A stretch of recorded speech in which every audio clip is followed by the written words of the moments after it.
Bhagavate Vasudevaya. Reading from Srimad Bhagavatam, Canto 7, Chapter 2, titled Hiranyakashipu, King of the Demons, texts 17 through 21. So I'll just do the word for word for 21 and just read the others. Hiranyakashipura pratu samparitasya dukkita kritva katto dakadini hiratre puchran asan svayat shakulim shambaram drishtim bhuta santapanam vrikam alanabyam mahanabyam Harishma Shrunyam Atot Kacham Tanmatram Rushabanu Itim Chajana Nim Gira Svakashnaya Desha Kalagya Idam Aha Janeshwara Shri Hiranyakashipuru Am Ambamba Hevadu Putra Viram Mahatashun Jitum Ripora Bimukhe Shagya Shuranam Vada Ipsita and 21. Bhutanam Ihasam Vasa Prapayam Eva Suvrate Dagini Katra Nitanam Unitanam Swakaramabi Bhutanam Ihasam Vasa Payam Eva Suvrate Daivena Kachranin Tanam Unitanam Swakaramibi Bhutanam Ihasam Vasa Papayam Eva Suvrate Divinai Katra Nitanam Unitanam Swakarmabhi Bhutanam of all living entities, Iha, in this material world, Samvasa, the living together, Prapayam, in a place for drinking cold water, Eva, like, Suvrate, O my gentle mother, Daivena, by the superior arrangement, Ekatra, in one place, Nitana, of those brought, Un Nitana, of those led apart, Swakarma be, by their own reactions. Translation and purport by His Divine Grace, A.C. Bhaktivedanta Swami Prabhupada, Srila Prabhupada Ki Jai. After performing the ritualistic observances for the death of his brother, Hiranyakashipu, being extremely unhappy, tried to pacify his nephews. O king, Hiranyakashipu was extremely angry, but since he was a great politician, he knew how to act according to the time and situation. With sweet words, he began pacifying his nephews. Their names were Shakuni, Shambara, Drishti, Uttasantapana, Vrika, Palanaba, Mahanaba, Harishmashru, and Uttacha. He also consoled their mother, his sister-in-law, Rushabanu, as well as his own mother, Diti. He spoke to them as follows.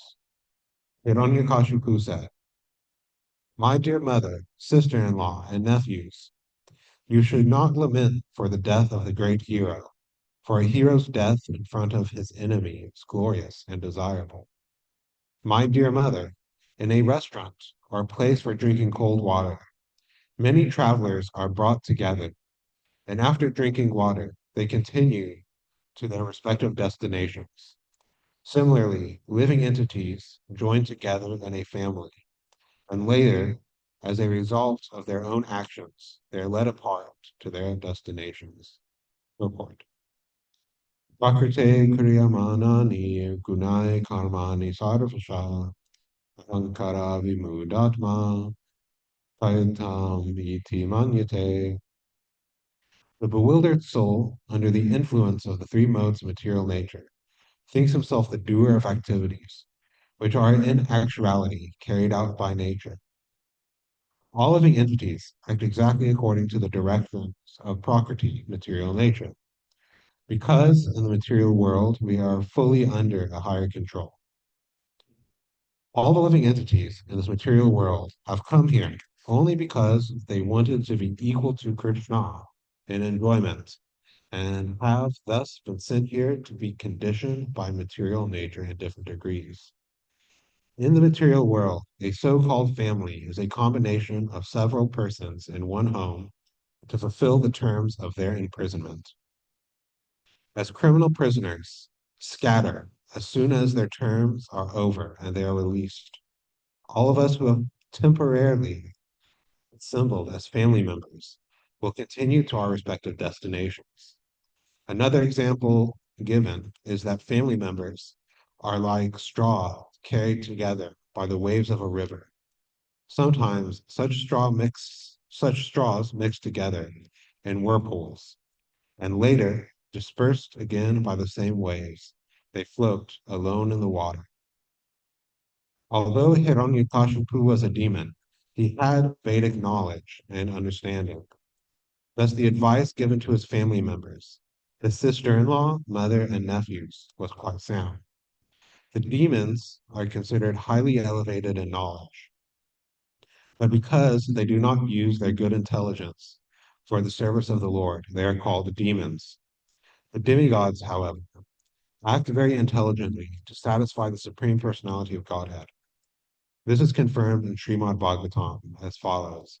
Ata pumbi dvija shrishta varnashram vibhagasha svanushri tasya dharmasya samsidur hari toshanam. O best among the twice born, it is therefore concluded that the highest perfection one can achieve by discharging his prescribed duties, dharma, according to caste divisions and orders of life, is to please the Lord Hari. To become a demigod or to become godly, whatever one's occupation, one must satisfy the Supreme Personality of Godhead. Om Gina Taramandasya Ginanjana Shlakaya Chakshmavitamyena Tasmai Shri Guruve Namaha. Jai Shri Krishna Chaitanya Prabhu Nityananda Shri Advaita Gadadhara Shri Vasarigaura Bhaktivinoda. Hare Krishna, Hare Krishna, Krishna Krishna, Hare Hare, Hare Rama, Rama Rama, Hare Hare. So we are hearing Vedic knowledge from the king of the demons. Hiranyakashipu, of course, was originally Jai in the spiritual world, one of the gatekeepers of Vaikuntha. But due to the curse uh, of the Kumaras, he is forced to act as a demon. This, but uh, as a associate of the Supreme Personality of Godhead, he was, of course, well versed in all of the Vedic conclusions. It seems that that knowledge was carried over to his first demoniac incarnation, Hiranyakashipu. And he is using that knowledge in order to console his family members, uh, his mother, his sister-in-law, the wife of his brother Hiranyaksha, who has just been killed by the Supreme Personality of Godhead in the form of Lord Varaha, and his brother's sons, his nephews. And he is giving the analogy that just as uh, he's giving the analogy of people brought together in a restaurant or a place for drinking water, uh, other forms of uh, traveling accommodations, and saying that his family should not lament, because after all, one way or another, people are forced together and forced apart. The examples given is that sometimes there are places that are far apart to travel, especially back before modernization and industrialization. One would, travel by foot or by cart or maybe by horse. It's far more taxing than traveling by car. So every so often there would be a place for cold water that somebody would run for travelers to rest. You might sit with other travelers and uh, converse, hear about the news from different parts of the country. But then, after your rest was done and you felt that it was time again to make way to your destination, you would give up the association of these other travelers that are resting there and go again alone or with one's associates to one's destination. A more modern example that came to mind was a bar. I remember in the horrible years before coming to Krishna consciousness, frequenting various sorts of establishments that serve alcoholic beverages, and lubricated by this intoxication. There is social interaction, uh, sometimes, seemingly at least, very deep social interaction between those attempting to enjoy at the bar.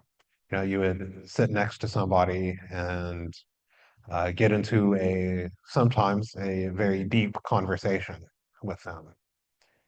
But then, after you closed your tab and went home, touched out in your bed, you would never see them again. All that deep conversation was just a way to pass the time.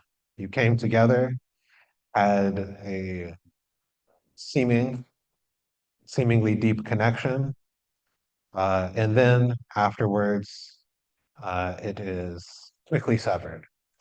And what the Bhagavatam is teaching is that family relations are exactly the same way, that the duration might be a bit longer, but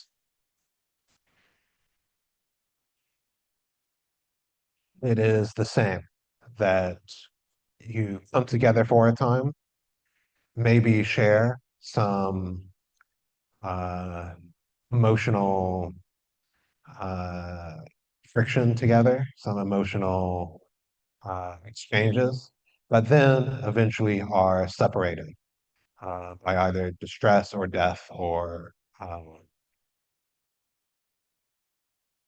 whatever situation occurs. But still, there's so much attachment. Of course, the first attachment is to what is sometimes referred to as one's family of origin, one's father, mother, sisters, brothers, cousins, and uncles, etc. That one is born into this family and develops strong identification with the bodily designations that are shared with this family. Oh, you are born into this family, so you are American, or you are African, or you are Indian, or you are Jewish, or Muslim, or Christian, or our family believes this. This family must stick together. But these are all designations that are separate and coverings on the spirit soul. Yes, you might be a certain in a certain family this life, but in the next life, you might appear in a different family. But still, this attachment is there. And sometimes or many times, this attachment for these bodily designations expand into attachment for society, country, race, uh, all of these things. And I think, oh, it is very nice to be born into this country, America or England. This land is my land. This land is your land. From California to the New York Islands. This land belongs to you and me. That we think that this land actually has something to do with us, that that other land has something to do with them. And because that land is different than our land, then we are duty bound to mm, support our land over their land and the ideologies of our land over their lands. And we see this sometimes in wars, especially with America, that, oh, we have such the great American system of democracy that is the best system ever developed. And oh, this other country, they have such backwards ideas of, having leaders be religious. So therefore, you must go and spread democracy. Of course, if we get oil, well, that's just a plus. Um, of course, being a bit facetious, since we all know that the oil is the real reason that it is required for our current society. So we will send bombs and kill people in order to further our sense gratification that is based on this oil society. But our bodily identification is toyed with in order to uh, facilitate this means of making already rich men richer.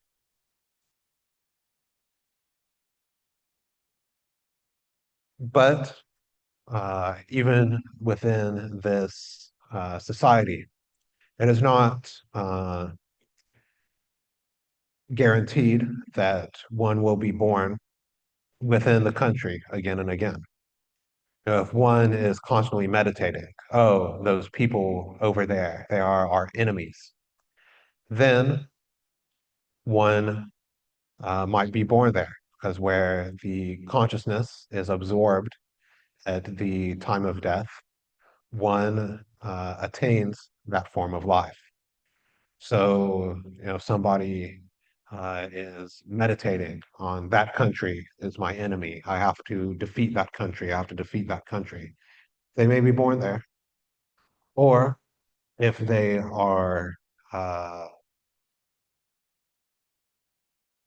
maybe their meditation on their nation or their society is fixed.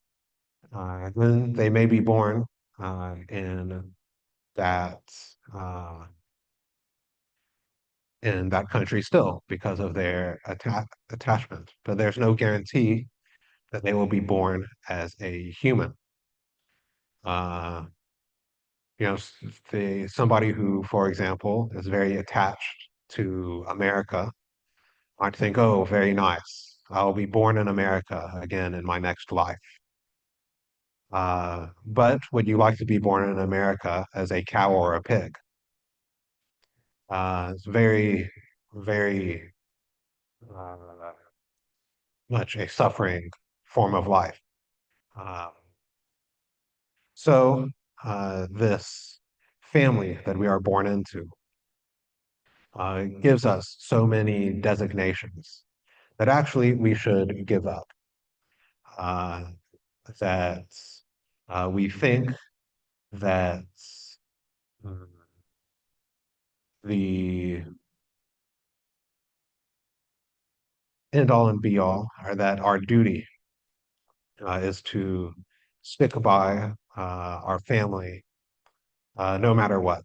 Of course, even in the Vedic system, there are familial duties, but the duties of Krishna consciousness are higher. If one is Krishna conscious, one fulfills all one's duties to one's family, society, nation, etc. So one might interact with family, but one should do so only in a way to give them Krishna consciousness, not for one's own sense enjoyment or bodily identification. Of course, I've been talking so far about the family that one is born into. But of course, there is also the family that one chooses, in the sense that for most people, they end up uh, getting married and producing a family in that way. And uh, likewise, this analogy applies that people come together for a time and then are broken apart. And this is actually the cause of so much suffering. People enter into this way of living because they think that there is a lot of enjoyment there. They think that there's some facility in order to enjoy the various facilities like money and sex life. Um, but actually, one finds that the suffering of this way of living far outweighs the mm, meager enjoyments that it offers one. Uh, Prahlad Maharaj, as we will read later in the seventh canto, compares this way of living to a blind well.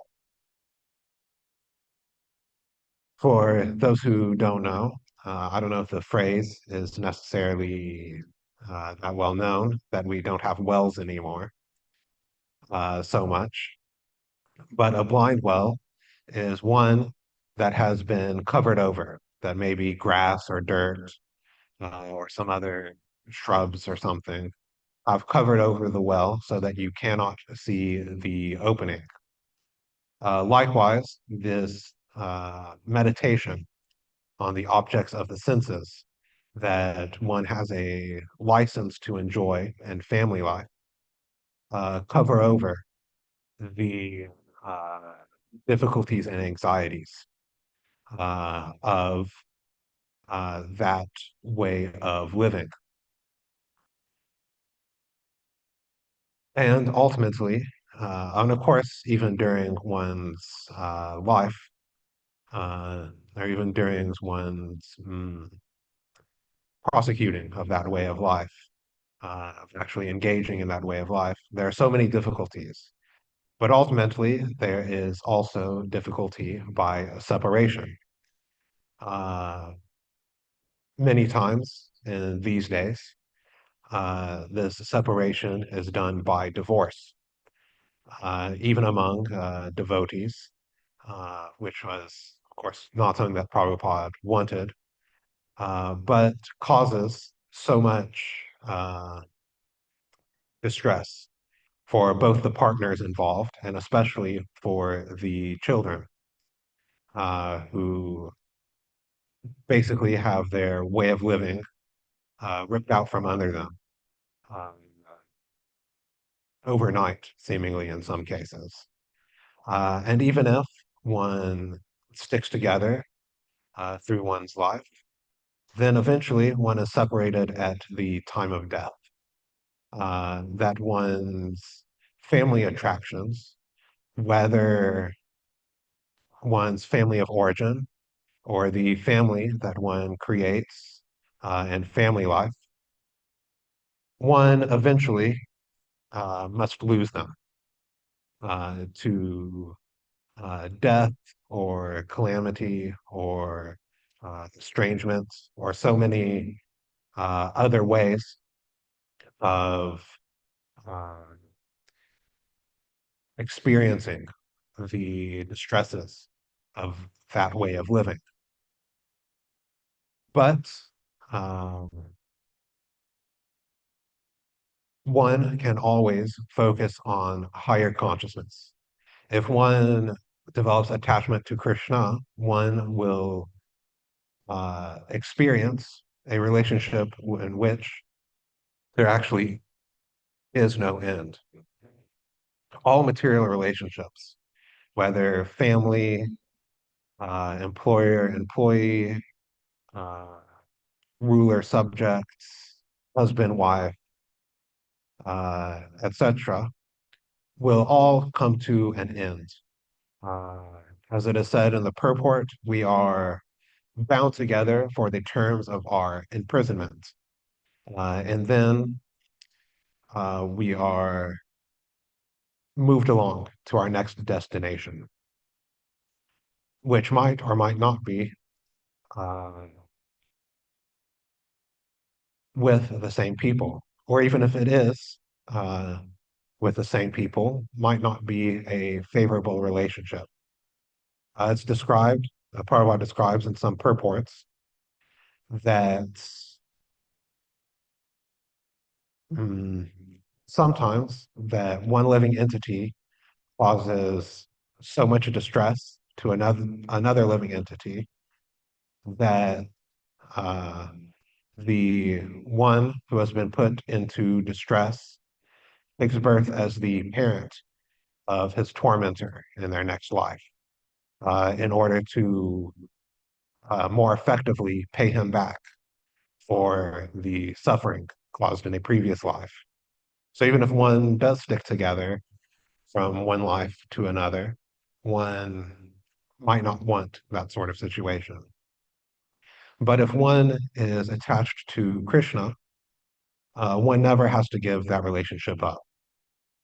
Krishna as Paramatma is in the heart of all of the living entities and is traveling from one life to another with us. Uh, that is why Krishna is said to be the greatest friend of the living entities because he never abandons us. He uh, is always there, attempting to remind the living entity of his eternal relationship with the Supreme Personality of Godhead. That in every form of life, the Paramatma is arranging opportunities uh, for the living entity to come back to Krishna consciousness, if the living entity wants that. The Paramatma can, of course, also arrange for the living entity to have facility to fulfill his material desires or to attempt to fulfill his material desires. Of course, the material desires of the living entity are never actually fulfilled. One always wants more and more and more. Uh, of course, in Krishna consciousness, one also always wants more and more and more. But the difference is that in devotional service, there always is more, while in material life, when there's only really a few things to do, and once you experienced and been disappointed by those, there's nowhere to go. Still, people try and try and try to enjoy in different ways, though actual enjoyment is found in service to the Supreme Personality of Godhead. So we should not become enamored with these various material designations. Uh, if at all possible, don't get entangled in all of these things. If you have the chance to avoid being entangled uh, with these identifications, with these associations, which will uh, be over very quickly. We think we have long lives, but our lives are frighteningly short. So if you can avoid these things, then it's better to avoid the headache. Simply focus all of one's energy as much as possible uh, to devotional service and to try to arrange one's life in such a way in order to be able to focus only on devotional service with as minimal as possible other responsibilities. Uh, and then one can avoid all of these distresses that come with the coming together and breaking apart of the fellow prisoners in the fort of material existence. So that is the main point. Focus on devotional service and try to arrange one's life in such a way as to maximize one's meditation on devotional service and minimize one's meditation on material arrangements. So I'll stop here. We have about 20 minutes left. Hopefully there's some discussion. Agari Krishna Prabhu, Hare Krishna Prabhu, thank you so much Bible. for that very enlightening class about just seeing the looking at the truth of family life through the truth of transmigration of the soul. Mhm, So thank you for that exposition. So my question relates to conditioning, relative conditioning, particularly. So, for example, just as it's said that too much austerity can harden the heart and therefore mhm, make the assimilation of Krishna consciousness and practice of it pretty difficult. Similarly, one could make the argument that for devotees who don't come from a good family situation, while they can use it as a cause for, as an impetus for renouncing family life, but they've been observed to be quite neglectful in ordinary dealings between devotees. So, for example, not greeting them, maybe just being too curt, not being able to make friends with other devotees. mhm, Um, so, not have, yeah, they seem to struggle with cordial dealings with devotees. So, how does one look at that situation, maintain one's view of that situation as okay, this devotee, the primary thing is that they've surrendered to the Supreme Lord. But the day to day, dealings with them might not be so um, sweet, So how do you, on a personal level, how does one deal with that? And then I guess on a macroscopic level, how do you make peace with it intellectually, that such a disparity in conditioning, in social conditioning, it's okay to tolerate within the association of devotees. Yeah, I mean, it's kind of just what you said, that the main thing is that they have taken shelter of the process of Krishna consciousness. We have a big society uh, that has all sorts of people in it. Um, and yeah, whatever means of life that we decide to adopt, we have to have we have to tolerate something, right? If one is in society, one has to tolerate the mm, different ways that people act with each other. If one decides to just, be a yogi or something, go to the forest, one has to tolerate heat, cold, rain, etc. So we always have to tolerate. And we can also always remember that the holy name is purifying. That the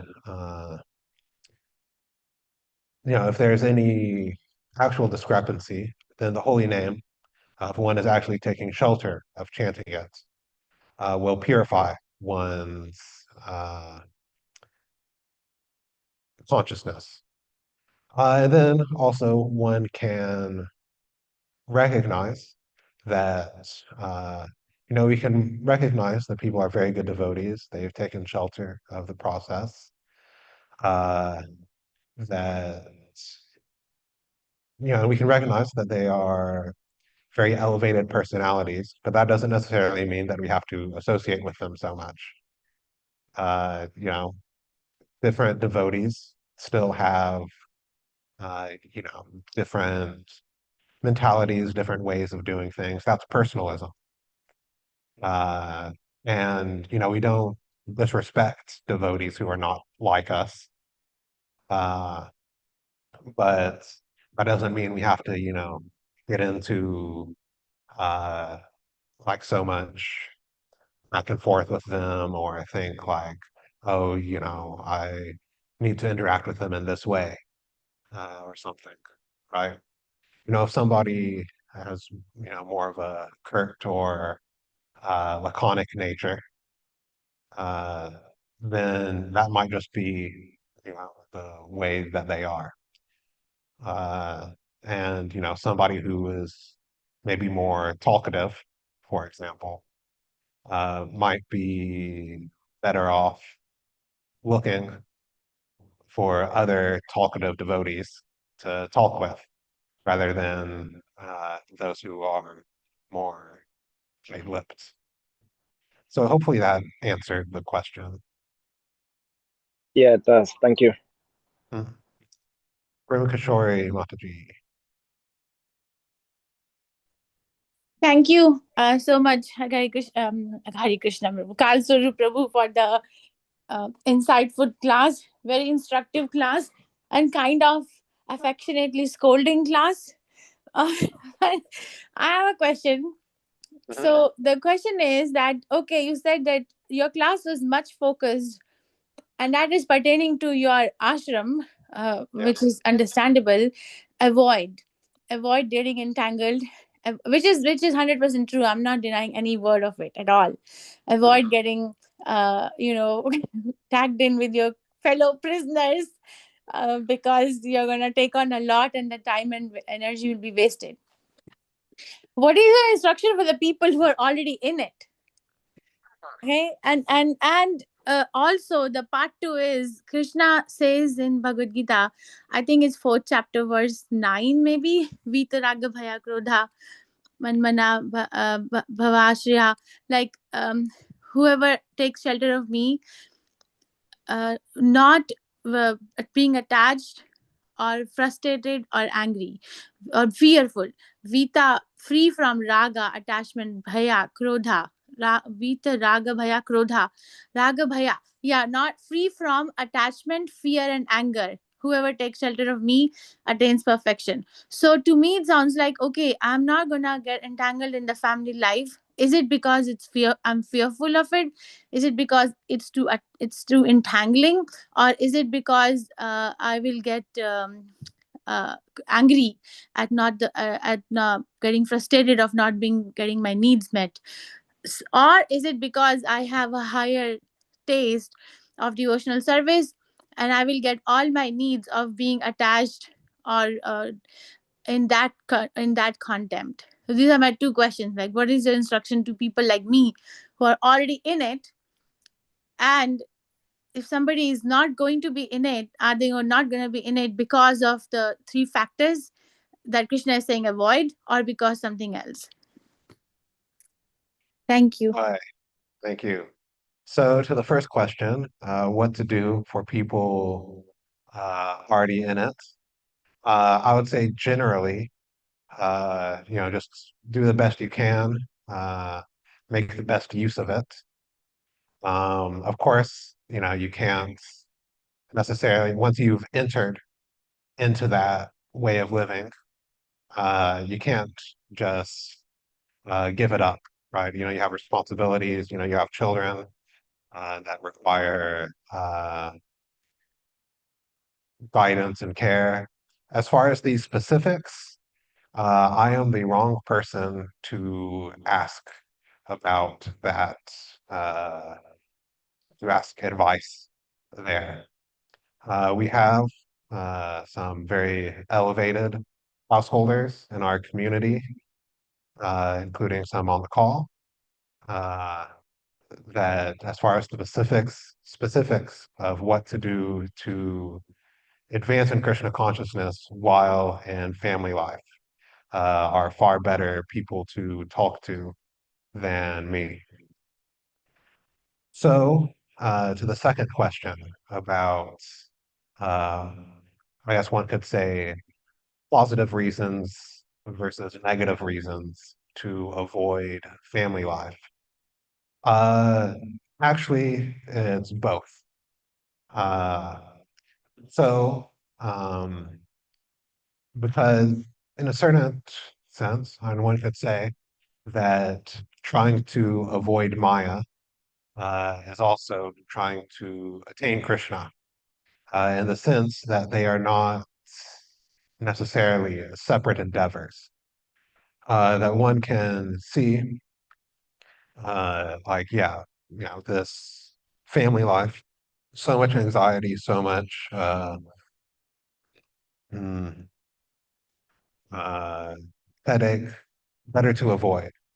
But if one actually wants to maintain brahmacharya throughout one's life, one needs the higher taste.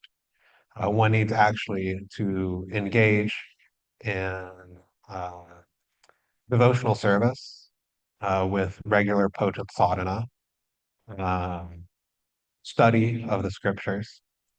Um, my Guru Maharaj one time said that to overcome sex life, one must become profoundly philosophical. It means, of course, to read and meditate on Srila Prabhupada's purports. Uh, that's actually what being philosophical means. Uh, so, yes, the fearfulness of being attached to material things is there, but one also needs positive attachments to spiritual practice. So it's both sides, uh, the detachment and attachment from Maya and Krishna, respectively, must both be present. Because otherwise, if one isn't positively attached to the process of devotional service in a very intense way, then one will see others seemingly enjoying these various things like wealth or partnership, let's call it, and then become enamored with those things. So hopefully that at least somewhat answers the questions. Yeah, I got some more pointers. Thank you. Thanks.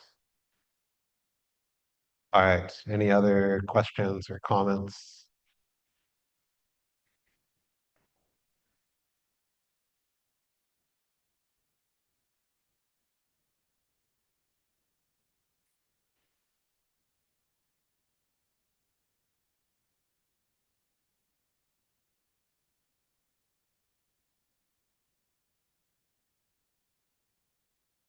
All right. Going once.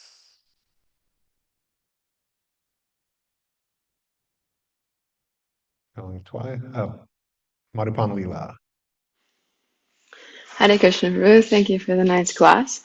I was just wondering on this point of you were speaking about how her Hiranyakashipu was telling his family members like we're just here temporarily, and then you're giving the example of like yeah travelers through like going through like pubs or whatever, you just see them temporarily.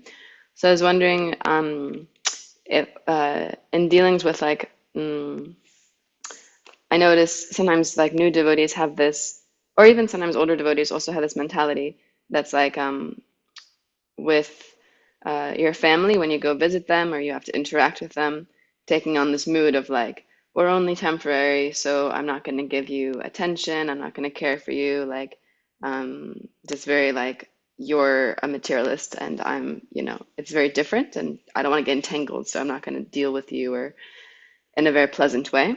So I'm just wondering if you could speak on like the proper mood, and the sort of the mature mentality that comes with that, or that devotee should have with dealing with family members, depending if their family is favorable or not, of course. Mm. Yeah, so this is a bit of a complicated situation, how to deal with non-devotional family. The general principle, at least uh, my view, the way that I look at it, is that you have to act according to what is best for your Krishna consciousness and for their Krishna consciousness. This of course varies depending upon your relationship with your family. If your family is, for example, just kind of materialistic, but you generally have had a good relationship with them, then yeah, maybe at least externally, uh, kind of engage in talking with them and things like that, in order to give them your association. Uh, may you have the opportunity to cook prasadam for them. But of course, internally, one can always become detached in that way.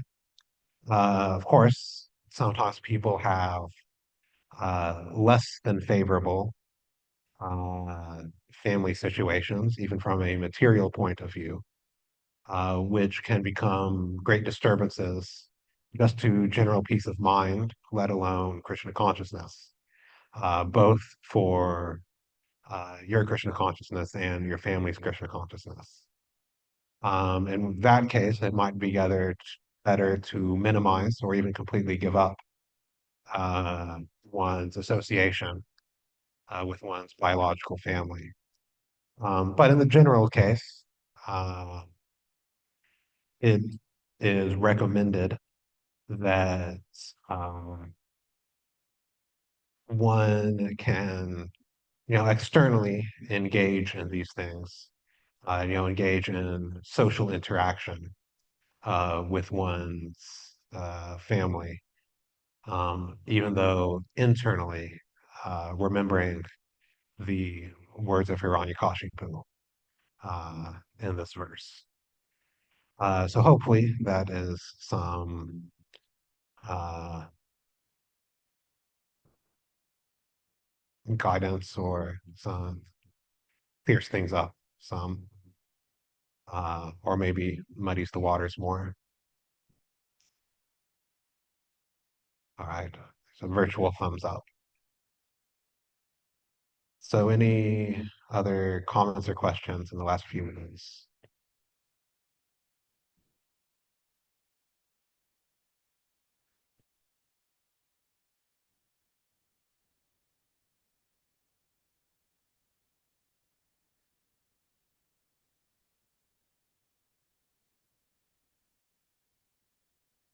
Okay.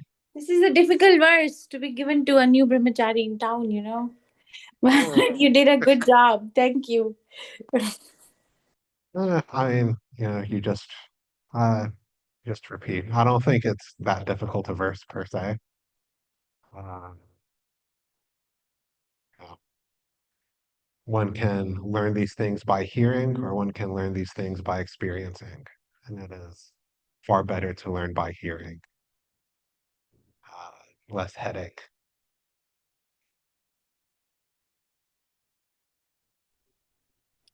If you say Hare, so. Mhm. Tarka Prabhu. yeah, Hare Krishna. This question of dealing with the family members, non-devotee family members, is I agree with your um, assessment that it's really a very individual matter. There isn't like a single rule or principle that would effectively govern dealings with family members. Everyone's family is different. Some devotees have families that are favorable or receptive, at least. Um, Non-offensive. Some devotees have families that are very hostile, and there is virtually no good way to associate with them without both parties being harmed. Sometimes it truly is best to just avoid altogether, or at least minimize interactions. Um, so it's a very individual thing, and it's hard to advise devotees. They have to make their own assessments, which is hard to do because we have all kinds of attachments, and I can speak a little about um, devotees coming from Western families. I think that Indian families are quite different in many ways, but for Western families, um, my own experience is that interactions with family can be extremely contaminating. It can be very insidious in very subtle and imperceptible ways. There can be tremendous harm to yourself, and sometimes with no particular benefit to the family members. Um, so um, one thing is certain is that great care has to be taken. You have to be very, very careful. You have to be very, very vigilant and try to see past the attachments and try to understand what truly is best for both yourself and your family members. Um, when young household devotees make the decision, or even non-householders, but I think it's especially an issue for householder devotees. They had children and so on. Parents and other family members want to be involved, and it gets very sticky. Mhm. Um, um, there develops all kinds of implications in activities that carry all kinds of unfortunate reactions, and it's really hard to avoid the the damage that can be done, the harm that can be done. Um, you find yourself compelled by um, all kinds of obligations. People expect certain things of you. You're expected to show up for this or that event. You're expected to participate in this way and that way. Family members want to be a part of this or that. And it's and it's not just a question of how you yourself are affected or how your family members are affected, your extended family, parents, and so on, non-devotees. But if you're a householder, then you have to be concerned about your spouse, and especially children. And children are a much more critical problem. They Yeah. they begin their life without the benefit of having um, your level of reasoning um, and experience in the practice of sadhana bhakti. They are very impressionable and very vulnerable, and but they will quickly become the darlings of um, your non-devotee family members, and their influence can be very bad. Uh, your children will be exposed to all kinds of terrible things. Um, it happens sometimes, unfortunately, that family members who just don't see eye to eye with their devotee relatives will engage the children in all kinds of maya, sometimes feeding them um, meat, intentionally doing so, just, secretly, quietly, pulling them aside and feeding them this or that, or taking them somewhere and treating them to non-vegetarian foods. I have seen sometimes family members will slip out with the children and take them to a church to have them baptized because they're concerned about um, their their spiritual welfare. Um, all kinds of peculiar things go on.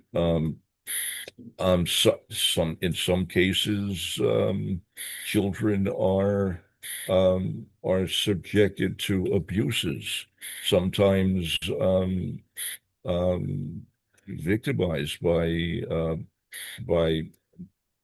predatory individuals, sexually or otherwise. Um, there are lots of instances of terrible things happening.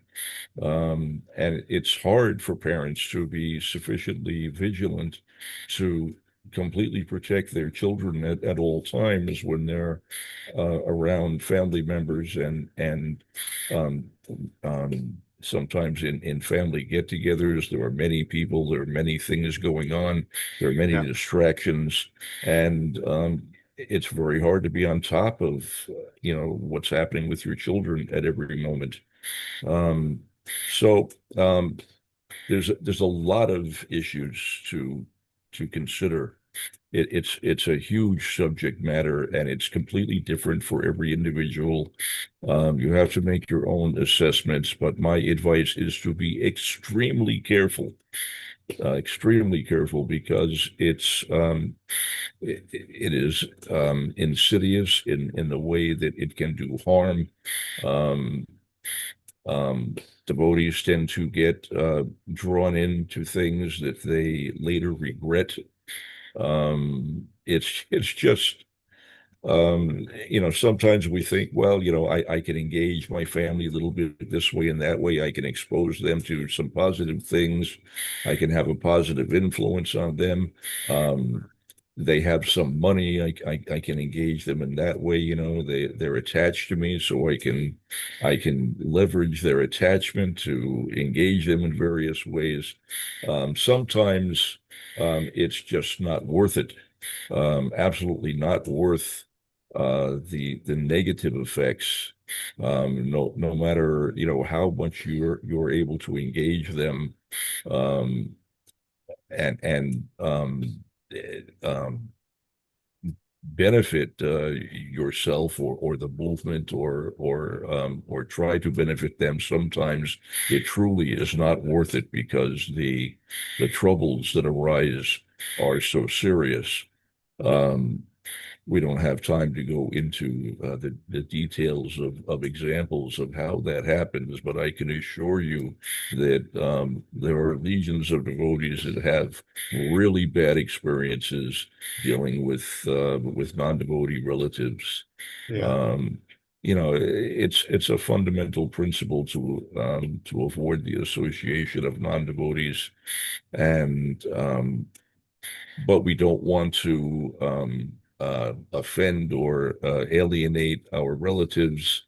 They will be hurt and put off if we, you know, don't show up for certain family events, and if you know they are not a part of our growing family as we have children and so on. You know, they expect to be involved in things. It's very sticky. Um, After having gone through all of that, my own opinion is that better to avoid family altogether or as far as possible. Um, Typically, just not worth it.